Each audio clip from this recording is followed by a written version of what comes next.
আবারও সেই আপনাদের মাঝে সেই ট্রেডিং ভিডিও নিয়ে চলে এসেছি। সেটা হচ্ছে ডেল্টা রিভারের সিস্টেম।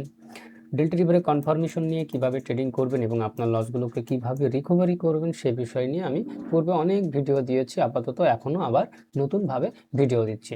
তো চলুন আমরা যদি আগে দেখি মার্কেটটাকে অবশ্যই দেখে নিব। আচ্ছা, আমি মার্কেটটা এখানে দেখে নিই, তার পরবর্তী আমি ইউএসডি একটা ক্যাড নিয়ে নিই। USD CAD binary digital. Okay, এখন আমি ইউএসডি ক্যাড নিয়ে মার্কেটের সাথে থাকবো, অতঃপর ইউরো ইউএসডি। কেন? কারণ আমার ডেল্টা রিভারে ইউরো ইউএসডি ক্যাড। ওকে, আমি আমার সিস্টেম ঠিক করে ফেলেছি। এখন আমরা মার্কেটে গিয়ে একটু অ্যানালাইসিস করব, করে মার্কেটে বসে আমরা ট্রেড করব। কীভাবে ডেল্টা রিভারের কনফার্মেশন নিয়ে ট্রেড করি তা পূর্বে তো অনেক ভিডিও দিয়েছি। তো একটু ওয়েট করুন, আমরা যদি মার্কেটের অপরচুনিটি পাই তাহলে অবশ্যই আপনাদেরকে আমি ওকে, মার্কেটে সেরকম কোনো অপরচুনিটি নেই। আসলে দেখুন, মার্কেটে ঢুকে যে ট্রেড নিতে হবে এবং উড়াধরা ট্রেড করতে হবে এটা কিন্তু না। ট্রেডিংয়ের মূল বিষয় হচ্ছে ডিসিপ্লিন। মার্কেটে যদি আপনাকে এন্ট্রি না দেয় সেখানে স্থির হয়ে বসে থাকা, অতঃপর মার্কেট থেকে সরে যাওয়া। যখন আপনাকে মার্কেট দিবে অবশ্যই তখন আপনি একটা ট্রেড নিতে পারবেন। তো সেই সাপেক্ষে আমরা দেখে একটু ওয়েট করে মার্কেটের পরবর্তী একটা ডাউনের জন্য আমরা এন্ট্রি নিব, কারণ এখানে দেখতেছি বায়াররা কিছুটা পরাজিত হচ্ছে, কিন্তু সেলাররাও দেখতেছি পরাজিত হচ্ছে, কিন্তু একটা রিটেস্ট আসার সম্ভাবনা। তাই আমরা ওয়েট করে দেখি মার্কেট আমাদেরকে কি করে। হ্যাঁ, ওকে। তো আসলে ডেল্টা রিভারটা অনেক কার্যকর। আমি পূর্বে অনেক ভিডিওতে বলেছি কতটুকু গুরুত্বপূর্ণ এই বিষয়গুলো। আচ্ছা, আমরা এখন দেখি মার্কেটে একটা ডাউনের জন্য পরিকল্পনা করব, কারণ মার্কেটে বায়ারগুলো দেখতেছি উইক হয়েছে। হ্যাঁ, এখানেও মার্কেট ব্রেকবার তৈরি করতেছে, কারণ বায়ারের একটা উইকনেস পয়েন্ট আমরা দেখতে পাচ্ছি। ওকে, ওকে, আমরা এখান থেকে একটা ডাউনের সিদ্ধান্ত নিতে পারি। আচ্ছা, আমরা দেখি। ওকে, খুব সুন্দর এন্ট্রি পয়েন্টটা পেয়েছি। মার্জিন পড়ে নাই, যাই হোক সমস্যা নেই। এটা আমি ডাউন হবে এটা আমি এক্সপেক্ট করি। কেন? কত দূর হবে মার্কেটের এটা একটা লেভেল, বায়ার লেভেল হিট করবে এটা। হ্যাঁ, এরকমভাবে এখন লোয়ার ব্যান্ডের নিচেও থাকতে, মানে লোয়ার ব্যান্ডে ক্লোজ দিতে পারে, আপার ব্যান্ডে ক্লোজ দিতে পারবে, মধ্যে পুরোটা এটা একটা বায়ার জোন। আমরা জানতে পেরেছি এটা একটা বায়ার জোনটা পর্যন্ত আসবে। কেন? কারণ বায়ার উইক হয়ে গেছে উপরে, নিচে আছে উপরে আছে সেলার, নিচে আছে বায়ার। ওকে, দেখুন মার্কেট বায়ার উইক হয়েছে বলে হুট হুট করে নেমে চলে আসতেছে। আচ্ছা, পরবর্তী বায়ার জোন আমাদের এখানে আছে। তো আমাদের এখানে হচ্ছে এটা লেভেল আমাদের। ওকে, আলহামদুলিল্লাহ আমরা প্রফিট করেছি। তো এখন দেখুন আমাদের সিস্টেমটা কি ছিল। আমাদের ট্রেডিংয়ের সিস্টেমটা ছিল এটাতে এন্ট্রি। আসলে এটা একটা উইন করেছে, এটা আমাদের গর্বের বিষয় নয়। আমরা যেন আপনাদের ভালো কিছু দিতে পারি আর সত্য কিছু দিতে পারি, সেটাই আমি উপস্থাপনা করি। তো আপনারা এখানে দেখুন কতগুলো সেলার এই ক্যান্ডেলে। এখন এই ক্যান্ডেলে যে সেলার এসেছিল এগুলো যদি রিজেক্ট হয়ে যায় তাহলে আমাদের তো বুঝতে হবে যে এখানে অনেক বায়ার আছে, আমাদের পরবর্তী মার্কেট আপে যাবে। হ্যাঁ, তো সবই বায়ার লেভেল এখানে। ওকে, আমরা দেখি মার্কেট কি করে। আচ্ছা, এখানে সেরকম অপরচুনিটি পাচ্ছি না, আমরা অবশ্যই চেঞ্জ করব। ইউএসডি ক্যাড দেখি মার্কেট আমাদেরকে কিছু দেয় কিনা। ওকে, ইউএসডি ক্যাড। ওকে ওকে ওকে ওকে, এখান থেকে একটা আপ ডিরেকশন নেওয়া যায়, কিন্তু আসলে অতটা স্ট্রংলি আপে আমার কনফার্মেশন পাচ্ছি না, কিন্তু মার্কেট আপ ডিরেকশনে হয় একটা। তো যাই হোক, আমরা মানে বিগ কনফার্মেশন, শক্তিশালী ক্যান্ডেল, মানে শক্তিশালী কনফার্মেশন বিহীন আমরা কি এন্ট্রি নিব না।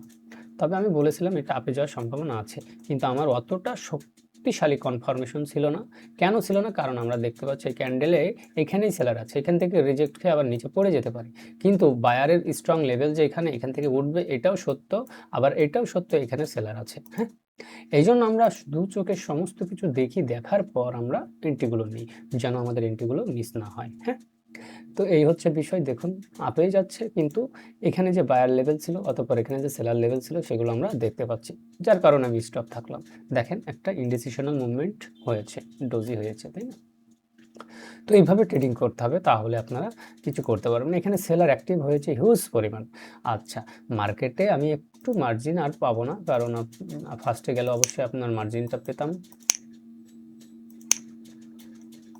এখন দেখেন এটা কেন ডাউনে, আমি ডাউনে মার্জিন পাই না। এখানে দেখেন সেলার ঢুকে পড়েছে, বায়াররা উইক হয়ে সেলার ঢুকে পড়েছে। পরবর্তী মার্কেটের নেক্সট টার্গেট কোথায়, আমরা নেক্সট টার্গেটটা দেখি মার্কেটের কোথায়। নেক্সট টার্গেট আপাতত এখানে পাচ্ছি না, নেক্সট টার্গেট আরও নিচে। যাই হোক, তো এই হচ্ছে বিষয় মার্কেটে। আচ্ছা, এখন যদি আমরা আরও কনফার্মেশন পাই তাহলে অবশ্যই আমরা কি করব, আমরা অবশ্যই এন্ট্রি নিব একটা। আচ্ছা, সেলারগুলো যদি উইক হয়ে যায় তাহলে আমরা আপের জন্য নিব। আপে কত দূর দিব, আমাদের এত দূর সেলার আছে, এত দূর এই সেলার জোন পর্যন্ত আপে এখান থেকে যেতে পারে, তাই না? তো একটু ওয়েট করুন, মার্কেট আমাদেরকে অপরচুনিটি দেখ, আমরা এখানে গিয়ে ইউএসডি কার্ডে একটা আপ ডিরেকশনে ট্রেড নিয়ে নেব। ওকে, আমাকে মার্জিন মার্জিন দিয়েছিল। আচ্ছা, আমরা একটা ট্রেডে নিব, আমরা আশা করি এটা উইন করবো। হ্যাঁ, তো আমাদের ট্রেডগুলো এইরকম হয়ে থাকে, আমরা কোনো প্রলোভন দেখাই না, এটা সত্য নলেজ এবং সঠিক সত্য বিষয় আমরা উপস্থাপনা করি। হ্যাঁ, তো এইগুলো হচ্ছে ডেল্টা রিভারে কনফার্মেশন। যদি আপনি বুঝতে পারেন তাহলে এখান থেকে প্রফিট বের করা অনেক সম্ভব। হ্যাঁ, আর আমাদের কাছে আছে মানি ম্যানেজমেন্ট শিট, এমন একটি স্ট্রং শিট, সেটা হচ্ছে আপনি 50টা ট্রেডের মধ্যে যদি ডাবল স্টেপ 7টা উইন করেন তাহলে আপনি পুরো রিকভারি করে প্রফিটে চলে আসবেন। 30টার মধ্যে 5টা সেম ডাবল স্টেপ উইন করলেও আপনি উইনে চলে আসবেন। আবার আপনার আরও সুন্দরতম মানি ম্যানেজমেন্ট রয়েছে। তো এইভাবে আমরা ট্রেডগুলো করে থাকি, খুব ব্যালেন্সের ওপরে একটা ইফেক্ট পড়ে না, খুবই সহজভাবে ট্রেডিং করি। আচ্ছা, আমরা দেখি মার্কেটে আমাদের কি ঘটাইছে। আচ্ছা, দুঃখজনক বিষয়, এখানে ডোজি করাইছে। আচ্ছা, এটা কেন দেখেন, আমি বলেছিলাম এখান থেকে একটা আপে ট্রেড হয়। হ্যাঁ, আমি আপে নিয়েছি, কিন্তু আমি আপনাকে আগে ড্রপ করে ভিডিওটা ক্লোজ করে দেখে নেবেন। এখানে আমি বলেছিলাম যে এখানে সেলার জোন আছে, সেলার জোন আমার টার্গেট এটা। এখন যদি ওখান থেকে ট্র্যাপ করে নিচে চলে আসে, এটা আমার কোনো কিছু করার নাই, পৃথিবীর কারোর কিছু করার নাই। হ্যাঁ, এই জন্য বলবো যে অবশ্যই এইগুলো মেনে নিতে হবে। কেন মেনে নিতে হবে, কারণ আমার টার্গেট হিট করে যদি লস দিয়ে দেয় সেটা তো আমার কোনো কিছু করার নাই, কিন্তু আমার নলেজ বলছিল এখান থেকে বায়ার অ্যাক্টিভ হবে, অতঃপর এখানে সেলার আছে, দেখেন সেলারের এখানে হিট করে নিচে পড়ে গেছে। ওকে, তো নো প্রবলেম, আমরা একটা ট্রেড করেছি, দুইটা ট্রেড করেছি, একটা লস, এটা আসে কেন বলে, একটা লস আর একটা প্রফিট। ওকে, আমরা আর ট্রেড করব। আচ্ছা, আপনারা যদি মনে করেন যে আচ্ছা আমি আরও কোনো ট্রেড পাই কি দেখি, যদি পাই তাহলে অবশ্যই আপনাদেরকে নিয়ে দেখাবো। আচ্ছা, এখন আমরা দেখব মার্কেটে আর কোনো অপরচুনিটি আছে কিনা। হ্যাঁ, মার্কেটের এখানে অনেক বায়ার আছে, অনেক বায়ার আছে। তো আমরা এটার পরবর্তীতে এটা যে আপে যাবে এটাই সত্য, কিন্তু আমি এখানে আসলে স্ক্রল করে করি নাই, দেখি নাই যে লেভেল কতটুকু আছে। আচ্ছা, মার্কেটের মতো চলুক। এটা আমরা একটা লস করেছি, তো লস করেছি বলে আমাকে রিকভারি করতে হবে। আসলে এগুলো হচ্ছে মাল্টিপল ট্রেডারের ধান্দা। হ্যাঁ, আমি একটা লস করেছি, এটা আবার রিকভারি করতে হবে। আমি দুটো ট্রেড নিয়েছি, একটা উইন একটা লস, হয়ে গেছে, যা হয়েছে যা হয়েছে, তাই না? তো এগুলো করবেন না আপনার পজিশন। আচ্ছা, আমরা একটু ওয়েট করে মার্কেট কি করতে পারি। আমার একটা লস হয়েছে, এখন রিকভারি করতে হবে। এইসব শিক্ষা আপনাকে ধ্বংস করে দিবে। আর লস ট্রেডিং এর একটা পার্ট, এটা অবশ্যই মেনে নিতে হবে। যদি না মেনে নিতে পারেন তাহলে এখান থেকে চলে যান, আমি বলবো। হ্যাঁ, তো এই হচ্ছে বিষয় মার্কেটে। আপনি বসে থাকলে ট্রেড পাবেন, আপনার যে লস হয়েছে ইনস্ট্যান্ট সেটাকে এখন কি করতে হবে, রিকভারি করতে হবে, সেটা একদম ভুল ধারণা। আপনি কেন এখন রিকভারি করবেন, আপনি কাল করবেন, পরশু করবেন, অনেক টাইম আছে, আপনি বেঁচে থাকলে অনেক সময় আছে। আপনি একটা লস করেছেন, সাথে সাথে কেন রিকভারি করতে হবে?